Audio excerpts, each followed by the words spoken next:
how's it going, everyone? My name is Paulie Miltner. I'm with Tahoe Whitewater Tours, and you are watching this video to get ready for a whitewater rafting trip.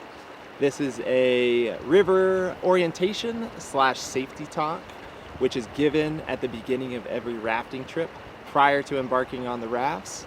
A safety talk is meant to educate you and inform you on what to expect on a whitewater rafting trip, introduce you to some of the hazards that can be found on rivers, as well as what to do if you fall out of the raft and how to swim in whitewater. All of our trips that we go out on are between Class 1 and Class 4 rated whitewater. That's on a scale of 1 to 5. So Class 1 is very calm, easy moving current. Some of the current behind me is Class 1. Class 5 is the most extreme. We're going to be rafting on somewhere in the middle of that scale. So Class 2, Class 3, and Class 4 rated whitewater on some of our trips. Falling out of the raft is a real possibility. Potentially everybody falling out of the raft, rafts flipping over, getting very stuck are all real possibilities on a whitewater rafting trip. We're not at Disneyland, we're not at Water World. We're in a natural environment where things can and do happen that are out of our control. So the point of this video is to kind of educate you on expectations that you might have for a whitewater rafting trip such as this.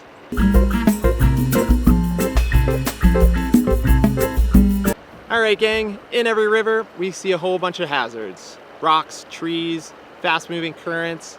Each river is a little bit different, but some of these are pretty common in most. We're gonna see a lot of rocks out there, and we have two different types of rocks. The technical terms that we use is big rocks and small rocks. Big rocks are rocks that are above the surface of the water. We can plainly see them. They're high and dry.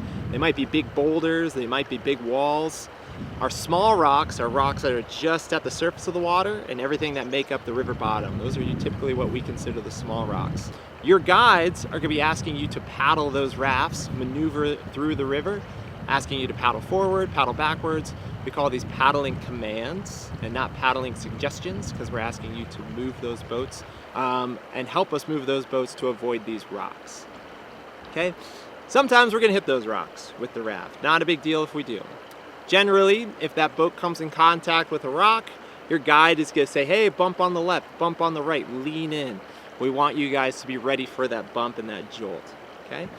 Every now and then that raft might get a little bit stuck on that rock. Not a big deal. Your guide's going to have you bounce around, kind of potentially shifting weight a little bit to become unstuck off of that rock.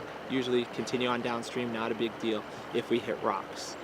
The really big ones, the ones that are big boulders and potentially big walls, they can be a little bit more hazardous sometimes.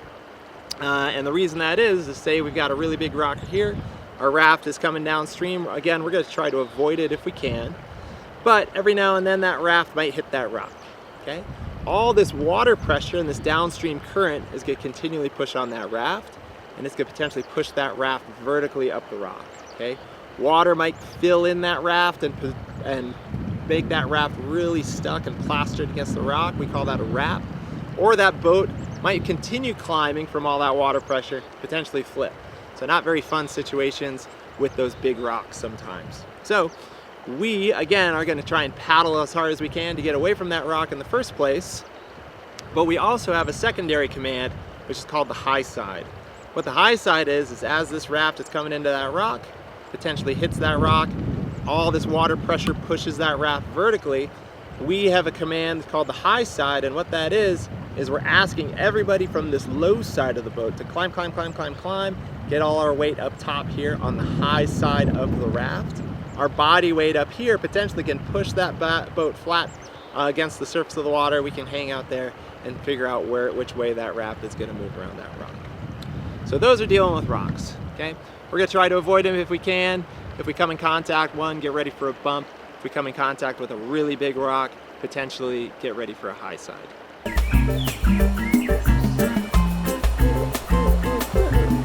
Another hazard that we find on the river commonly are tree hazards. Typically we have two different types of tree hazards. We have ones that are called sweepers as well as strainers. Okay? A sweeper is potentially a branch that hangs out over the top of the water, where if the rafts pass underneath that branch, that branch has the potential to sweep you or clothesline you out of the raft. Okay? The rafts come in contact when they sweepers or are floating underneath those branches. What we want you to simply do is just lean down into the raft and let that branch pass over the back of you. We don't want to reach up and grab it or anything like that. Okay? The other type of tree hazard we commonly see is called a strainer. And a strainer is potentially a tree that has fallen down into the river. Water is easily passing through that tree and all of those branches, but rafts, paddles, people, we can easily get snagged up in all that stuff. Bushes and branches and things that are also on the side of the river where water can easily be passing through that stuff, those are also considered those strainers. They work very similar to a kitchen strainer at home. Water easily passes through that kitchen strainer, but pastas or things that we want to wash and strain are caught up in that. Out in the river, we are the things that potentially get caught up in those branches and those strainers. So we want to paddle the rafts away from them if we can. We want to swim aggressively away from those tree hazards if we are in the river swimming, to avoid those altogether.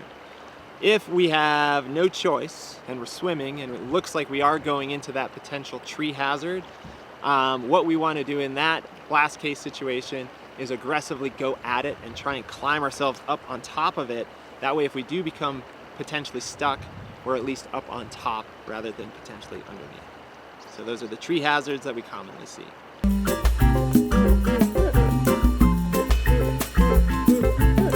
So on a whitewater rafting trip, common thing that could happen potentially is falling out of the raft. What to do if you fall out of the raft? First thing you want to do is try to remain calm. You're wearing this very large flotation device. This is going to float you very well. This is called a personal flotation device, and it's designed to get you back up to the surface of the river, keep you up at the surface. Say you fall out of the raft though, and you're coming back up to the surface and you hit a big rubber thing on top of your head. You might be underneath the raft. Okay, not a big deal. You're really close to the raft, which is great. But if you're underneath the raft, what you want to do, you want to reach up with two hands and you just want to hand walk yourself out from underneath that raft. Okay, use both hands, pick one direction, and pop yourself out from underneath that boat. Okay, once you're out from underneath the boat, you're going to want to try and swim back to that raft. That's going to be your first order of business, trying to get yourself back to the raft in which you came from. If you swim back to the raft, grab a hold of that perimeter line, and you have some friends or loved ones that are in the raft, their job is going to stand up out of their seats, turn, face you in the river, reach down, grab these amazing handles right here on our personal flotation devices, these shoulder straps. They're going to give you a little 1, 2, 3, pull straight up and fall back with you in on top of them to pull you back into the raft. Say you fall out of the raft and you go one direction and the raft goes another. Okay? You might be at the top of a rapid and you might have to swim through the remainder of that rapid. We have two different types of swimming techniques that we have out there on the river. We have aggressive swimming, which is over on your stomach and you're hand over hand aggressively swimming from one side to the other, or better positioning yourself in the current. Or we have defensive swimming. And defensive swimming is floating on your back with your nose and toes out up in front of you, up at the surface of the water. You have your feet out in front of you, and you can use your feet to potentially protect yourself from rocks or obstacles that are heading at you. It's really important that if you're in the defensive swimming position, you're facing downstream, again, so you have those feet out in front of you.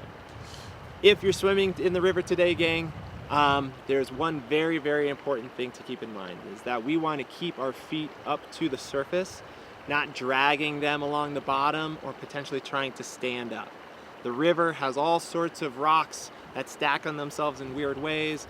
There's old debris in the river, a lot of snags that potentially can grab your foot if you're trying to stand up.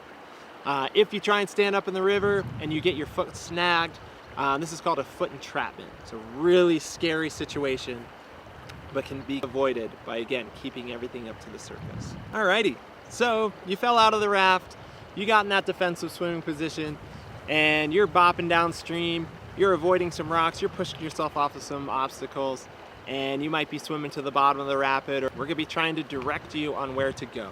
Okay? If you can hear us, aggressively swim to where we're telling you to go. You might not be able to hear us, but if you can see us, we're always going to be pointing positive the direction you want us to go. We might be calling you back to the raft in which you came out of. We might be pointing you to another raft. We might be pointing you to shoreline. So if you can see us pointing, we're always pointing to the direction we want you to go and asking you to aggressively swim that direction. Okay?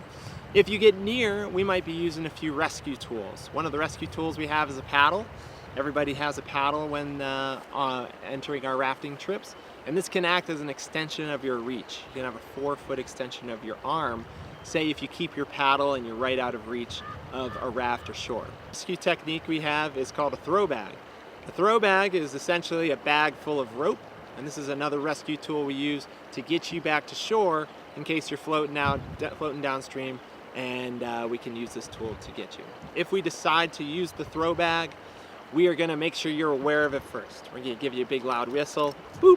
We're gonna yell swimmer, get your attention before this rope comes at you. Once we have your attention, we're gonna try and nail you right in the side of the head, laying this rope right across your chest. Okay, if we hit you, great shot on our part. We're gonna try and get that rope right across your chest, and if the bag and the rope land next to you, we wanna make sure we only grab the rope. Okay, the rope, you'll have an instant connection to us, and we can start pulling you and penduluming you to shore. If you grab the bag, you might continue downstream until that whole thing unwinds, so make sure to grab the rope. Really important that we do not wrap any part of this rope around you. Okay? Wrapping around your hands, neck, body, all those things can potentially tie you up, and we want to make sure that if you need to get away from the rope, you can let go of it easily.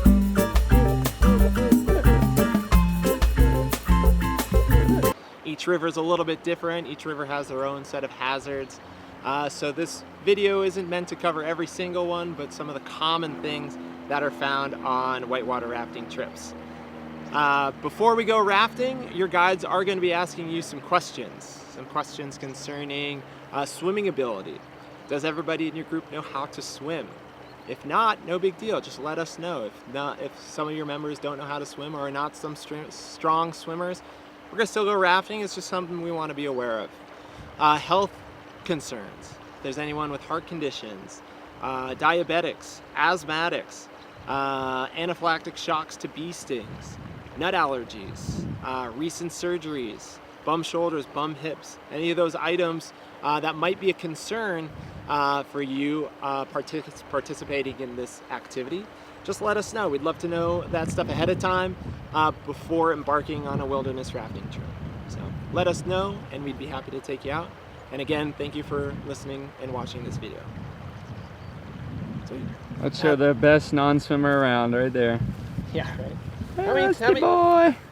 How many times, Rusty, do you know how to swim?